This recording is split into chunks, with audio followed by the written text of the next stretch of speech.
मौलवी लोकां नूं समझा देंदा जे ला इलाहा दे माने दा पता लगदा कदी मुसलमान दी बेटी स्कूले डांस करना नहीं सी अगर इनू कलमे दी समझ हुंदी अज मुसलमान नूं कलमे दा पता लग जांदा अज बेटी ने स्कूले डांस नहीं करना दुख लगदा मेरे नबी दा कलमा पढ़न वालेया ओ अज किधर गए मोहम्मद समर के पुत्र क्यों नहीं पैदा हो रहे जिन्हां नूं ला इलाहा दी समझ है सी सलाहुद्दीन अय्यूबी गुजर गए जिन्हां दी कब्र ते अंग्रेज ने ठुड्डा मारिया सी आप दी कब्र ते आन के ठुड्डा मार के यहूदी उठ सलाहुद्दीन वेख अज मुसलमानां दियां धीआं नूं असीं डांस करा छड़े असां नचा छड़िया स्कूलां च बहाना तलीम दा ला के जेड़ी एक बेटी दी खातर लखां तू ईसाई मार छड़दा सैं अज ओही तुहाडी बेटी असां नचा छड़ीए हाय अफसोस यार अगर सानू कलमे शरीफ दे माने दा पता हुंदा असां कुरान नूं समझना सी साडा कुरान ते आंदा है मुसलमान दी बेटी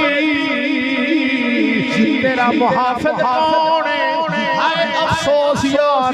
रब दा कुरान मुसलमान दी बेटी दे गिरबान तो कपड़ा पीछे करन दी इजाजत नहीं देंदा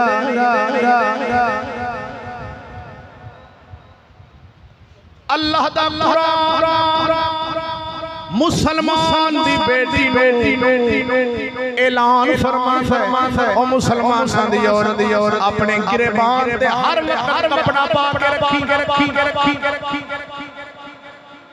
हर वक्त कपड़ा अपने गिरबान ते पा के रखी घर दे अंदर बेटी औरत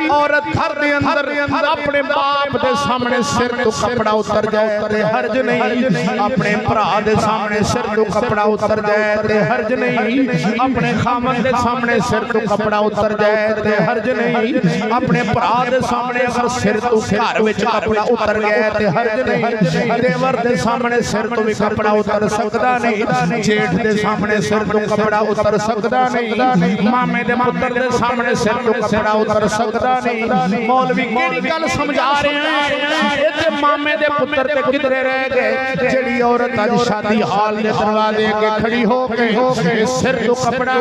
मैं क्या बाप दे सामने सिर तो कपड़ा उतर जाए हर्ज नहीं पर गिरबान तो कपड़ा बाप दे सामने भी पीछे नहीं हो सकता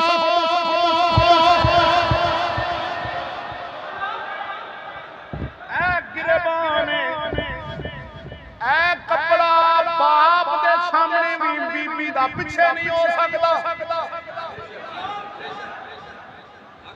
सिर तू कपड़ा पीछे हो जाए ते हर्ज नहीं बाप दे सामने ए कपड़ा पीछे नहीं होना बीबी फौत हो जाए ते ए कपड़ा फिर भी पीछे नहीं होना समझ आवे ते गल सुभान अल्लाह बनदी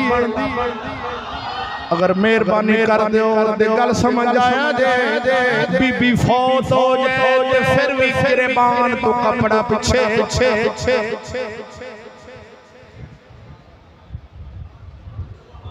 मैं पूछना चाह रहा अगर इनू कलमे दी समझ हुंदी ते जड़ी बाप दे सामने कपड़ा गिरबान तो पीछे नहीं कर सकदी ओने खुले कलमे पा के लहंगे ते साड़ियां पा के शादियां हालां ते ज़ीनतां किथे बननियां सन इनू जे कलमे दी समझ हुंदी इनू जे कलमा आ जांदा छल्लिया खाली ला इलाहा तेनू सिख भी सुना देणगे खाली ला इलाहा तेनू हिंदू भी सुना देणगे खाली ला इलाहा ईसाई भी पढ़ लेंदे ने खाली ला इलाहा ओए छल्लिया तेनू बड़े काफरां सुना देणगे पर ला इलाहा दी समझ उन्हां नू नहीं ते अज सानू